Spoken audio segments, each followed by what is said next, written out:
샬롬. 2022년 4월 26일 화요일 아침입니다. 오늘도 말씀과 동행하며 예수 그리스도의 제자로 살아가는 푸른나무교회 성도님들이 되시기를 바랍니다.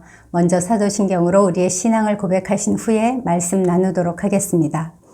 전능하사 천지를 만드신 하나님 아버지를 내가 믿사오며 그 외아들 우리 주 예수 그리스도를 믿사오니 이는 성령으로 잉태하사 동정녀 마리아에게 나시고 본디오 빌라도에게 고난을 받으사 십자가에 못 박혀 죽으시고 장사한 지 사흘 만에 죽은 자 가운데서 다시 살아나시며 하늘에 오르사 전능하신 하나님 우편에 앉아 계시다가 저리로서 산자와 죽은 자를 심판하러 오시리라. 성령을 믿사오며 거룩한 공회와 성도가 서로 교통하는 것과 죄를 사하여 주시는 것과 몸이 다시 사는 것과 영원히 사는 것을 믿사옵나이다. 아멘. 고린도후서는 첫 번째 편지 이후에도 여전히 문제가 많은 고린도 교회의 그 내부 문제 해결을 위해서 기록되었습니다. 당시 고린도 성도들은 바울의 사도권에 대해서 의심했습니다. 그래서 그는 자신에 대한 오해를 풀고 전도자와 사도로서의 정당성을 변론하기 위해서 이 편지를 썼습니다. 다른 목적도 있지만 이 부분에 많은 지면을 할애합니다. 바울이 이렇게 힘써서 자기를 변호하는 것은 자기의 유익이나 자기의 자존심을 지키기 위해서가 아니었습니다. 자신의 사도권이 정립되어야만 자신이 전한 복음이 그 복음의 정당성이 입증되기 때문이었습니다. 즉 바울은 고린도 교회가 거짓 교사들의 잘못된 가르침으로 인해서 파멸에 빠지는 것을 못 본 채 할 수 없었기 때문에 자신의 모습을 이렇게 부득이 드러낸 것입니다. 1세기 순회 선교사들은 자신의 신분과 권위를 입증하는 추천서를 가지고 다녔다고 합니다. 추천서는 이 순회 설교자가 교회에서 파송되었다는 것을 증명해주는 확인서였습니다. 그런데 바울은 예루살렘 교회 출신이 아니었기 때문에 이런 추천서가 없었습니다. 고린도 성도들은 바울에게도 다른 사람들처럼 추천서를 요구했던 것 같습니다. 바울이 세운 교회였는데도 말이죠. 바울에 대한 일종의 그 불신의 분위기가 고린도 교회의 그 거짓 교사들로 인해서 이렇게 만연해 있었던 것 같습니다. 그러자 바울은 내가 다른 사람들처럼 추천서를 붙이거나 받거나 할 이유가 있느냐라고 반문합니다. 그럴 필요가 없다는 것입니다. 왜냐하면 너희가 곧 우리의 추천서가 아니냐라는 것입니다. 너희가 받은 은사들과 은혜들, 그것이 나의 사도직을 증명하기에 이미 충분하다는 말입니다. 나의 사역이 곧 추천서라는 뜻이죠. 게다가 이 편지는 먹물로 쓴 것도 아니고 살아계신 하나님의 영으로 쓴 것이요 돌판에 쓴 것도 아니고 너희 마음판에 쓴 것이 아니냐, 이것이 더 놀라운 역사가 아니냐라고 반문합니다. 여러분, 어떤 편지를 돌판에 새기는 것이 쉬울까요? 마음판에 새기는 것이 쉬울까요? 네, 돌판에 새기는 것도 쉽지 않지만 마음판에 새기는 것은 정말 더 어려운 일입니다. 왜냐하면 돌은 저항하지 않지만 사람의 마음은 저항하기 때문입니다. 그러므로 우리는 하나님이 우리 마음판에 당신의 사랑의 법을 새기기 원하실 때 저항하지 않기 원합니다. 순순히 순종해서 주님이 새기신 그 편지 내용대로 주께서 우리를 어디에 보내시든지 그곳에서 하나님을 증거하고 하나님을 드러내는 그런 편지로서 사는 저희가 되었으면 좋겠습니다. 4절에서 바울은 우리가 그리스도로 말미암아 하나님을 향하여 이 같은 확신이 있으니 라고 말합니다. 하나님을 향한 확신이 있다고 이렇게 담대하게 선포할 수 있는 것, 이것은 바울이 자기의 직분에 대해서 얼마나 높은 자긍심을 가지고 있는지를 보여주는 귀절입니다. 정말 우리도 하나님 앞에 이렇게 담대하게 이렇게 선포할 수 있는 이 같은 확신이 있습니다. 저는 하나님을 향한 이런 확신이 있습니다. 이렇게 말할 수 있는 그런 성도 되었으면 좋겠습니다. 더군다나 그 유대주의자들의 추천서는 사람에게서 유래한 게 아니겠습니까? 그런데 바울은 자기는 하나님으로부터 유래했다. 그 바울의 사도직은 고린도 교회나 그 성교인들에 의해서 생긴 게 아니라 오직 그리스도에 의한 것이라는 것을 강조하는 표현입니다.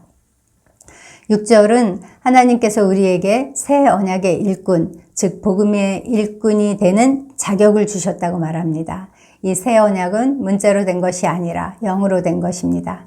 율법은 사람을 죽이지만 영은 사람을 살립니다. 그런데 여기 이 율법도 신성한 것이라고 분명히 성경에 말했거든요. 그런데 그 신성한 율법이 왜 사람을 죽이는 것일까요? 그 율법의 기능을 생각해 보면 답이 나옵니다. 율법은 우리를 정죄하고 죽음을 선고하는 그런 일을 합니다. 율법은 우리를 살리거나 은혜를 베푸는 것이 아니라 우리의 죄성을 드러내고 그래서 우리를 정죄하는 그 기능을 하는 것이 율법이기 때문입니다. 어떤 법조항을 문자적으로만 적용한다면 사람을 죽일 수밖에 없습니다. 그러나 그 법의 정신, 곧 영을 적용할 때 사람을 살릴 수가 있는 것입니다. 이어서 바울은 모세처럼 모세의 그 광채, 모세의 수건 이야기를 설명하면서 율법과 복음을 비교합니다. 그러면서 하나님의 영광을 설명합니다. 그는 모세의 얼굴에 나타냈던 그 빛, 얼굴빛, 그것보다 복음의 영광이 훨씬 더 크다는 것을 강조하고 있는 것입니다. 그렇지만 그 율법도 하나님으로부터 왔기 때문에 영광의 빛이 있어서 이스라엘 백성들이 모세의 얼굴을 제대로 바라보지 못했다고 했습니다. 그렇다면 우리에게 주신 이 영의 직분의 영광은 얼마나 더 큰 것이겠습니까? 그 가리운 것들이 있어서 이스라엘 백성들이, 그 유대인들이, 고린도 성도들이 그 영의 직분을 제대로 분별하지 못했지만 그러나 언제든지 주께로 돌이키기만 하면 그 수건이 벗어진다고 바울은 선포합니다. 여기서 수건은 유대인들의 그 영적 무지와 오해, 예수 그리스도를 거부하는 불신앙, 그리고 엄격한 율법주의적 편견 등을 상징합니다.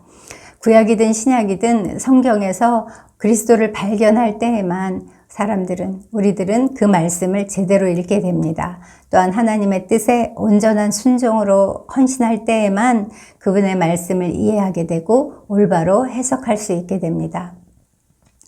주는 영이십니다. 그래서 주의 영이 계신 곳에는 자유함이 있습니다.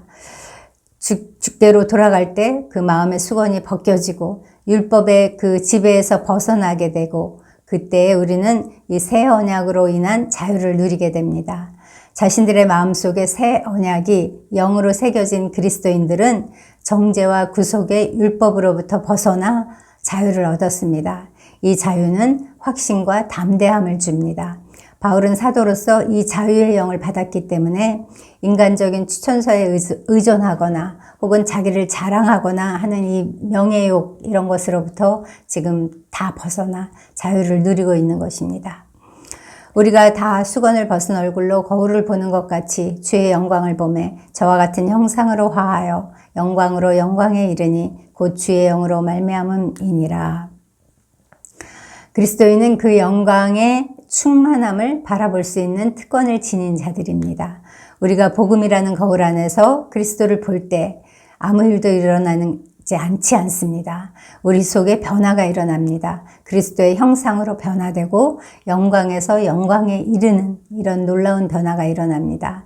그러나 이것은 우리들의 존재가 신격화된다는 것을 의미하는 말은 아닙니다. 우리가 그리스도를 바라볼 때 점점 더 깊은 은혜 속으로 들어가서 우리의 내면이 변화되는 것을 의미합니다. 그럴 때 성도들은 점점 더 높은 영광으로 전진하게 됩니다. 그리고 마침내 주님 재림하시는 날 우리들의 몸도 그리스도의 몸과 같은 완전한 영광의 형체를 입게 될 것입니다. 그런데 이렇게 우리를 변화시키고 우리를 영광스럽게 만드는 것은 의문의 율법이 아니라 주의 영으로 말미암는다는 것이 이 3장 고린도후서 3장 바울의 논지입니다. 이것은 달리 말해서 성도들의 영광은 우리들의 노력이나 업적의 결과가 아니라 오직 하나님의 능력과 은혜에 따른 것이라는 것입니다. 우리가 복음을 전할 때 그것을 주도적으로 이루어 가시는 분은 성령님이십니다.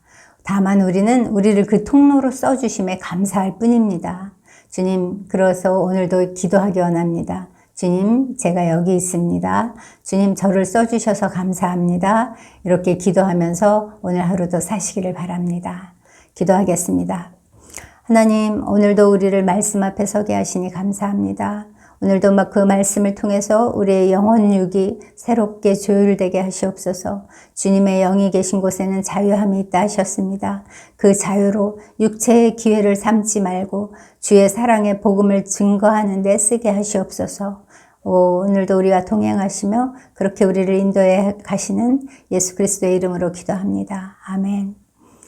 이제 말씀을 기억하시면서 기도하시기 바랍니다. 우리를 새 언약의 일꾼으로 불러주신 하나님께 감사하며 우리에게 주신 이 자유를 복음을 전파하는 데 사용하게 해주세요. 이렇게 기도하겠습니다. 주님의 영광을 그렇게 반사하는 성도가 되어서 오늘도 살고 우리의 매일을 살게 해주세요. 기도하겠습니다. 또 하나는 공동체를 위해 기도해 주세요. 다음 주에 이제 곧 새가족 수료식을 하려고 합니다. 새가족들이 푸른나무 교회에 잘 정착할 수 있도록 기도로 도와주시고 또 반갑게 인사해 주시고 먼저 다가가 주셔서 푸른나무 교회에 잘 뿌리 내리고 함께 잘 건축되어 갈 수 있도록 기도해 주시기 바랍니다.